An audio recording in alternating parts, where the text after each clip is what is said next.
Now, and please note that the recording will stop before the questions and answers, and the recording will be available later. Um, okay, Moslem, it's over to you, and welcome this afternoon. We look forward to you talking about hate crime reporting barriers. Thank you very much, David. I'm looking at the names and the people attending this meeting, and I was going to introduce myself, but then I thought, what can I even say? I just can say that my name is Muslim and I'm here because of you. You see the names that I was passionate reading from their work about people who are engaged in the hate crime world. I wouldn't be here if it wasn't for your work and your passion about the subject. So my name is Moslem Boushehrian. This is a presentation about hate crime reporting barriers. What we will be discussing in this event is a result of a qualitative study into hate crime perception between different ethnic groups. And the research was supervised by Professor John Garland, Dr. Nathan Hall, and also Professor Ian Bronson-Smith at the University of Surrey. Um, Most of you know about the definition of hate crime that the police and CPS in the UK work with. And as you can see, the definition heavily relies on perception. I don't really like to use reliance, but I want to say that the definition empowers people, victims, witnesses, any other person to come forward to report hate crimes, to report incidents that they think or perceive to be hate crime. They can also report the non-crime hate incidents as well. So on the back of this definition, which says any criminal offense which is perceived by people to be motivated by hostility or prejudice, then they can come forward and report it. I derived an initial hate crime reporting model, which is at this first stage, an incident happens and the people should recognize it as crime, and then they should go ahead and recognize the prejudice as the motivation.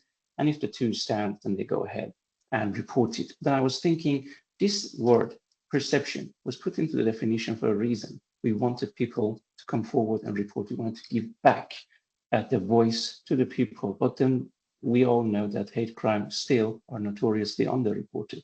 Then why is it that people don't come forward and report? So I just wanted to test and explore the effect of this inclusion of word perception into the hate crime definition. See how does it really link to reporting. The research was made of 3 rounds of studies. We included people from 13 different ethnicities. Some of them turned out to be victims of hate crime, witnesses, professionals working in HR, some of them probation services, other practitioners, advocates. We gave them hypothetical scenarios around hate crime, and over an hour, we talked with them about whether they think that hypothetical scenarios amounts to a crime, whether the motivation in it they interpret it as prejudice, and whether they would go ahead and report it to any organization, including the police. In total, 43 elements came out as I would like to call building blocks of hate crime perception. They constructed their reality around the situation, around that hypothetical scenario, and whether it would amount to a crime or not. They used those 43 elements. Not every single person used all the 43, but in total, 43 elements was identified as the elements they used to construct their social reality.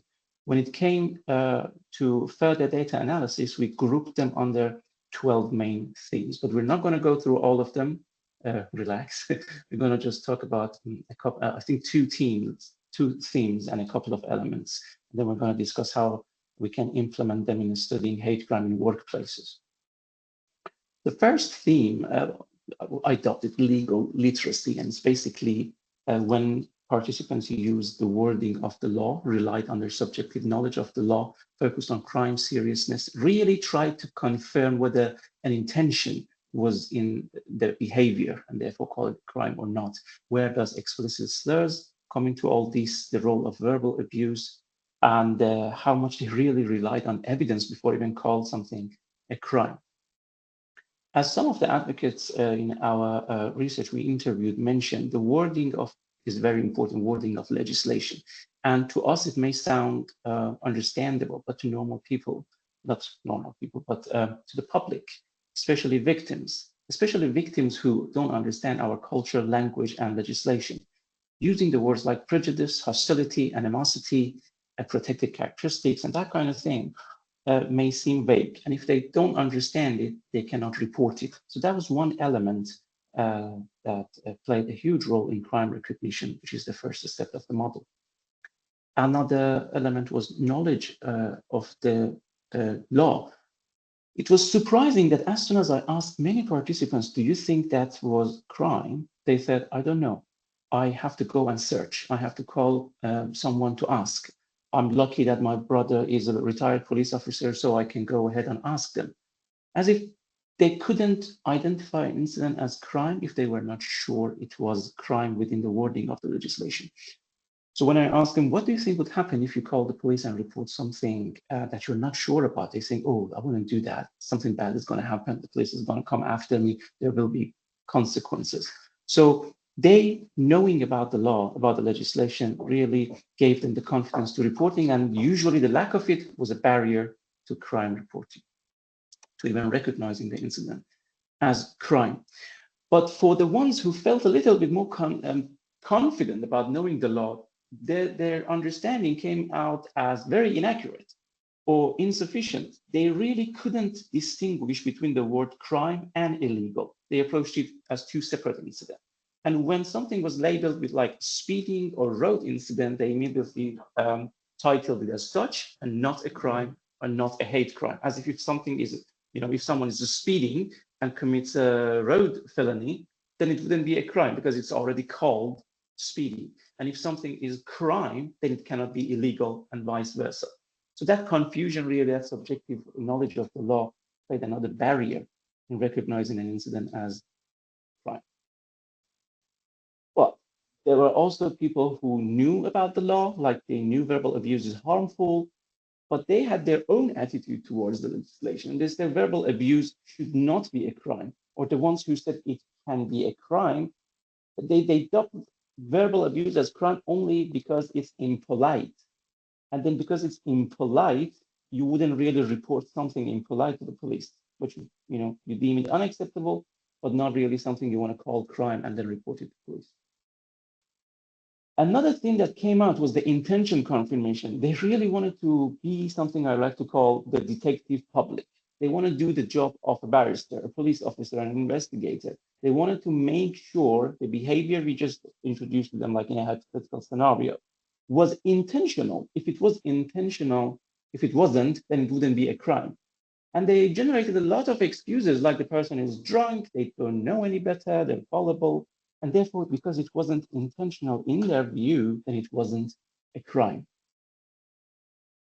And also about the racial slurs, as soon as we insert the element of racial slurs into one of those hypothetical scenarios, if they did not identify that incident as crime before, as soon as we insert that racial slurs element, they immediately flip and say, yeah, now it is crime. Not because of the racial slurs, but because racial slurs showed them that it was intentional.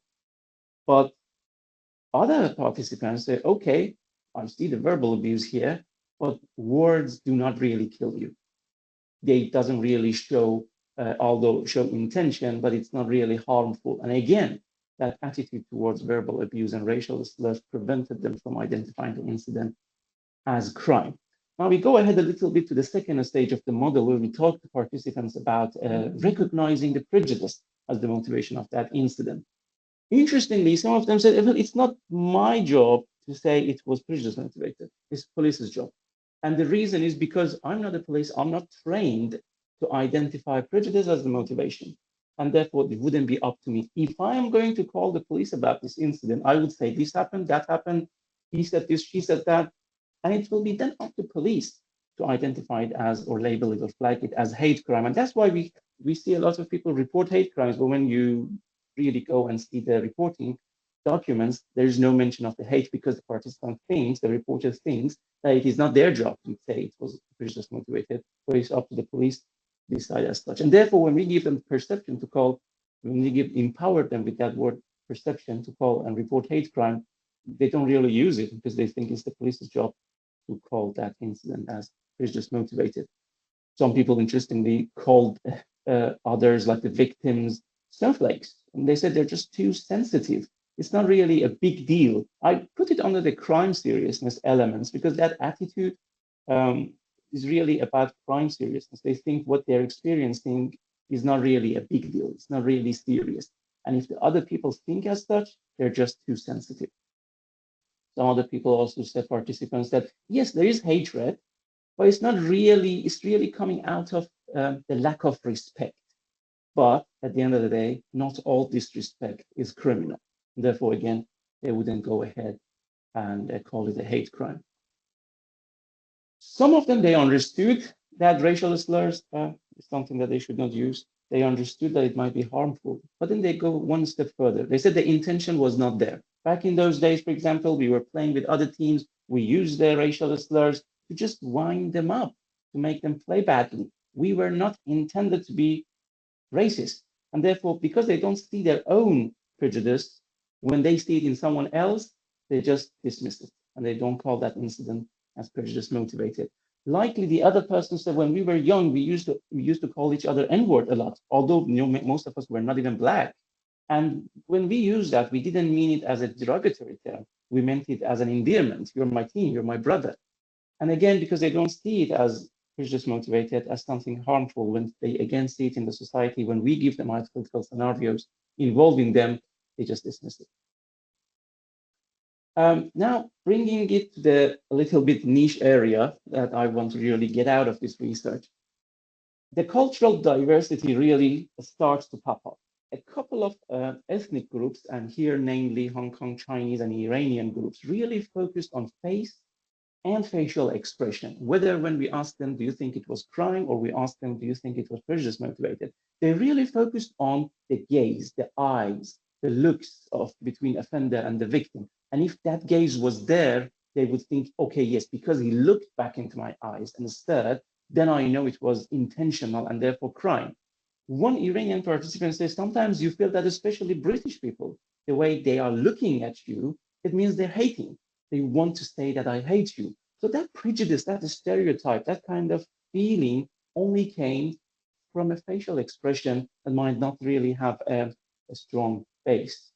Now, I want to take this one step further and focus on the fact that with the Chinese, Hong Kong, and Iranian community, they have a lot of cultural similarities. And as you can see from the hate crime reporting model, we're now in the reporting session stage.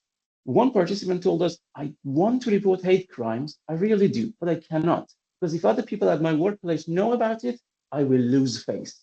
Again, highlighting that the facial expression, it plays a role more than what it seems. For them, face is a sign of dignity, respect, social status, and to lose it is very bad. And therefore, they use it as protection, and at the same time, they use it to confirm the intention, they use it to confirm the prejudice. Now, why is it really important for me to bring this into this niche area? I want to use it to discuss the sociocultural construction of race and racism. When we asked one of the Chinese participants, would you report this incident to police as hate crime? They said no, because I'm not protected. When I asked them why not, when we dig deeper, we realized that for that participant, race means black, not Asian. Racism means white against black, not possibly anything against an Asian person. And when I went and checked the literature on this issue, I saw that a lot of Chinese people, when they move to the Western countries, they are awaiting treatments just like it is given to a white person because they have light skin. And when they arrive after a while, they will realize that they're not only being treated like a white person, but also being labeled under the Asian, and then sooner or later they may face or see or witness or experience some type of racially motivated hate crime. And that's the wake-up call for them. Because China, unlike the West, does not have a transatlantic slavery history, does not have a colonial history like the West does. They have their own type, and therefore for them, racism is something else. It's more nationally discussed and around ethnic groups like the Uyghur community, like the Tibetan community. They don't really have that race and racism discussion like we have in West. And therefore, when they come here, we have to acknowledge that issue, that sociocultural construction for race for a different for a different community with a different cultural settings and history. And that's how it affects them. Because when they see it, they don't recognize it as crime prejudice, and therefore they don't go ahead and report it. Just like this comment where this quote where the participant says, I'm not even protected. And I say, how do you feel? I say, because I'm not black. Now, going forward from that literacy, the legal literacy, Here is social literacy, as the Sting puts it in Englishman in New York. It's mostly about being in a different culture, where you're really trying to navigate the difference in communication, social awareness, social experiences, and that cultural differences. Social awareness is one of the things that makes social literacy, as I would like to argue in this presentation or in this research. When we asked one of the participants, would you report that scenario to the police? He said, 15, 18 years ago, I might not. But today I will, because I've been here for long. I know how things work. I know when you report, the statistics are important. I know those statistics will probably result in development, progress, or improvement in my community and my society. Therefore, we have to have in mind that what the role of integration is here and how it can generate social awareness and social literacy. Also, previous life experiences build into the social literacy. When we asked a participant, would you report it? She said, yes, I would, because back in my hometown, my home country, I have seen how these things develop, how small things escalate, and how important things these are. And therefore, when I see it here, I will immediately understand it. I will immediately recognize, and I know that I should report it. Now, all the life experiences, social experiences, different in communications, either different developed by different in language or culture, like the Iranian person or the Chinese person. The integration that is very important in raising social literacy. Whom does it impact? Which group does these elements impact in terms of preventing or reducing the hate crime reporting barriers? And I would like to argue that these elements really impact refugees, asylum seekers, and the people who come to this country through getting a visa, probably for work or a study, because these people definitely have different languages, definitely come from a different cultural background, most probably do not have any idea of how legal system here works and avoiding it. And therefore, just as an example of the sociocultural construction of race for the Chinese people, just imagine how many different ethnic groups we receive in this country, either as asylum seeker, refugee, or international student, or migrant workers. And so these elements really apply to them. And I would like to argue that if we dig further, we will realize that these groups have the highest rate of hate crime underreporting. Now, where do we raise awareness? Because generating, raising problem is easy, but how do we fix it? We have a lot of checkpoints, whether it is for an international student to get a visa to come here, whether it is for someone here that has been here for 5 years or 10 years and want to get their citizenship. We have numerous checkpoints where we can get in touch with these people or these groups and raise awareness. Forget about those blanket approach, general talk about of hate crime and British values and tolerance. We have to write, show, and tell these people how does intolerance work rather than tolerance. How should they spot crime in this country? How should they spot prejudice as the motivation? Where should they report it? And we really listen to these communities. What are the barriers to hate crime reporting? What are the misperceptions about police and police reputation? And then we fix them at these checkpoints to reduce that vulnerability. Now, at this point, I want to remodel what I initially introduced as the hate crime reporting model. And that came out of the realization that a lot of people focus on the individual and spatial characteristics of the scenarios. When I ask them, do you think it's crime? They say, where, here or in London? Because two different places, attitudes are different. Who was the driver? Who was the victim? Because in my view, for me, it's all about when and where and who. Because if it was a different ethnic group, the motivation might have been different. The situation might have been different. And then I was thinking, so if I'm asking a person, was it a crime, but they're focusing on the ethnic group, and by that, they acknowledge there is a tension there. If I'm asking a person, do you think it was crime, and they immediately tell me, what's the point of thinking as a crime or not if I'm not going to report it? Because police is not going to take it seriously. So perhaps the steps and the sequence from crime recognition to reporting does not necessarily work in a sequential matter. And that's why I came to the developing to remodel that hate crime reporting dynamics, that all those three elements still exist, but they integrate in a way that is not sequential, but reciprocal, that can work in either direction. And the lack of social literacy we just discussed, we saw some examples in participants' comments and how disturbing it was. It creates a mindfulness and empathy, but in a completely distorted way if there is a lack of accurate and sufficient social literacy. We gave a hypothetical scenario where someone from an LGBTQ community was a victim, and the person said, yeah, we should punish the offender. Not only that, we should even punish them more because these groups are vulnerable. And we say, yes, good. You identified the vulnerability and you stand it up for the victim. But then they continue to say, because in my idea, in my eyes, gays and lesbians are sick, are ill, are disabled, and therefore they deserve protection. So the empathy was there, the recognition of harm was there, the right support for protecting these vulnerables and harsher punishment for the offender was there, but all in a very distorted way. Similarly, another participant said, I know verbal abuse is bad, is harmful, but if we do it to vulnerable people, they will eventually learn to be cleverer and not to be so vulnerable. So again, the mindfulness was there that verbal abuse hurts. The mindfulness and empathy was there that I want these vulnerable people not to be vulnerable anymore. But again, in a very distorted way. Lack of legal and social literacy also prevented people to identify covert prejudice because they're small, they're subtle, they're hidden, they're really not in a traditional visible way, and people cannot pick them up. They cannot identify them as either crime or prejudice motivated because they lack that legal and social literacy. Now, the consequences of all these lack of social or legal literacy is that they don't report.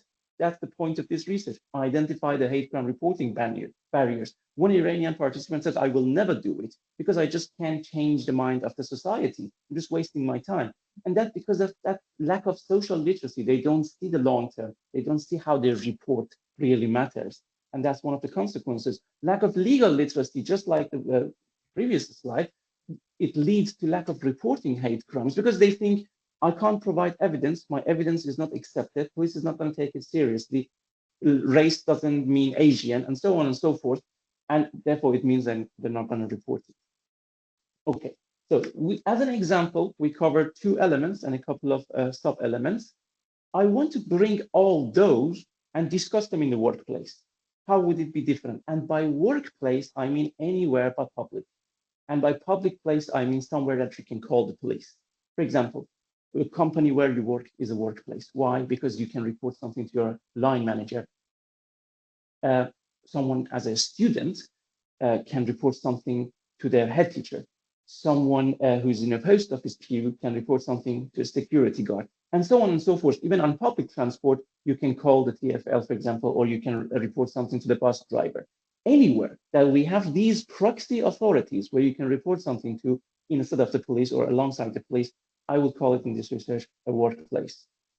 Now, we reviewed the wording effect of the legislation to people who may not really understand it, and therefore they don't report hate crimes. That has the same effect in workplace because ACAST and any person I talk to around trainings in workplace, and I'm sure most of you would agree, we talk about a lot about bullying, which is abuse, but it's not a crime. And when it is towards the protected characteristics in workplace, we call it harassment, which is a crime. But then hate crime is discussed totally separate. You talk to anyone at workplace, they say bullying, they identify. They say harassment, they identify. But you say hate crime, they say, I haven't seen any.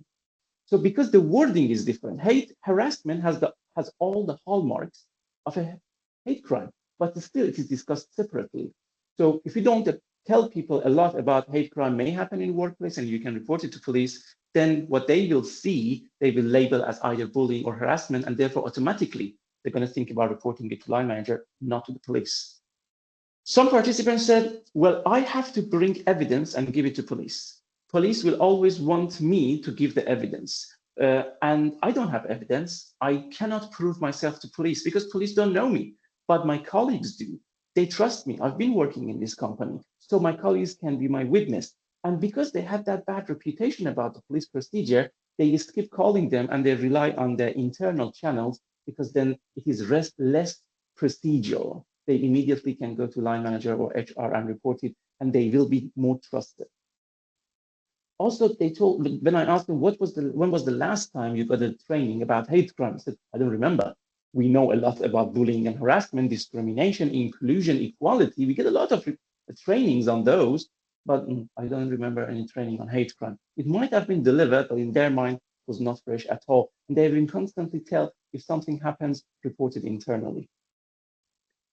The other problem from a barrier to calling them to call police and reporting them was that they think police cannot come into our company. They don't have a jurisdiction in our company. They don't have access to CCTVs, and therefore I'm not going to report.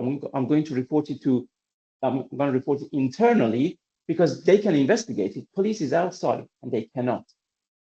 And there was a huge stigma around reporting things at workplace to police because they think at the moment I report anything from the workplace to police, I'm giving a vote of no confidence to internal channels, to my line manager, to my HR, to my company. And I will only report it if I'm already ready to leave the company, if I have given up to leave on the company and I want to leave. And it is very, very much like victims of hate crime in the society where they want to go somewhere and ultimately because they feel victimized, they are afraid to be victimized again, they just stop doing that. They stop going and having those activities, disrupting their normal life.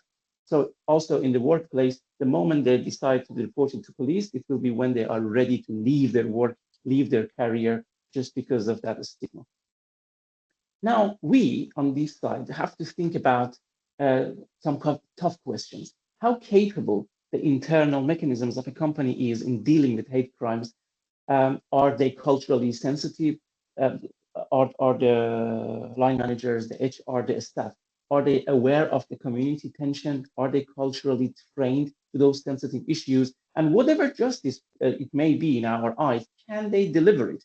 Because reporting something in the company and reporting something to the police outside the company might initiate two whole set of different procedures and probably will lead to different outcomes. So we have to think, are internal methods of reporting lead to a capability of delivering so-called justice? And then I want to raise an important issue. None of the HRs in any company around the world would voluntarily go and share their data of how many people have come forward and reported bullying, harassment, or hate crime at workplace if it isn't already reported to police. It's not a voluntary sharing data. And if we assume that the majority of the UK population work, whether it is a student at the school, whether it is someone at an organization, then rationally and logically, most of the hate crime reports should come from people who are working, and therefore should come from the HRs and line managers and companies. And therefore, I would like to argue the number of hate crimes we receive, which are the police reported hate crimes annually, by large, most of the victims are missing from that report. And it makes it masks actually the vulnerability of repeat victims, because if someone was repeatedly victimized in a company 3 times and then 1 time outside, and when they're outside, they're reported to police, the police think it's the first time. And so is the offender. And then it will result in falling into crack of those repeat victims. And then what is the HR priority? One of the participants said they had a friend, they were a whistleblower, but they immediately realized that their report was transferred to the CEO through a call from HR, and the next week they were fired. And also, I had another participant who was working in a high level of NHS HR, and he said, we have policies and procedures, and I can promise you they are always aligning with the all good values. But I tell you this, in a company and organization, it is not the policies and procedure wordings that rule, it is the interpretation of policies and procedures that are important. And therefore, it is the company culture that is important because it is the interpretation of those policies and procedures. So you may have all the good values in your policies and procedures, but you have to see which kind of culture is actually implementing them. And therefore, the question arises, what would happen for a victim of hate crime in not so healthy company culture? And again, we question what are the HR priorities.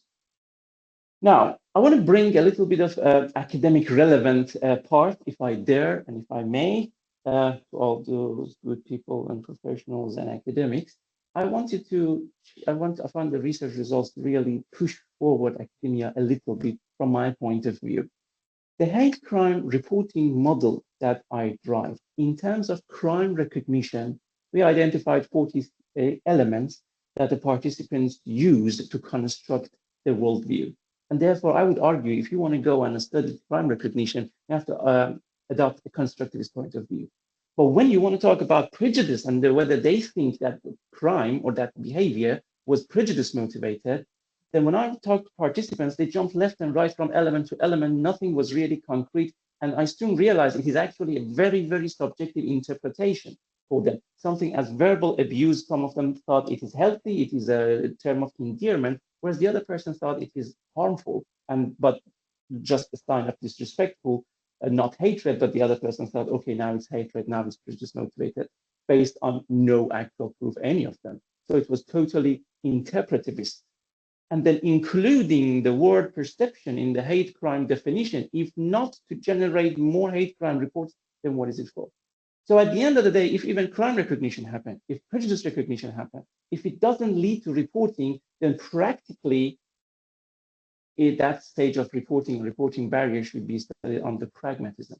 And therefore, based on this hate crime reporting model, I would like to suggest that any study who's interested in hate crime perception and in hate crime reporting and its barriers can only get a really full set of data if they acknowledge that there are many elements through constructivism that shape people's reality. And there is this interpretivist view about prejudice. And then we have to have a pragmatist view about how it would lead or not lead to reporting.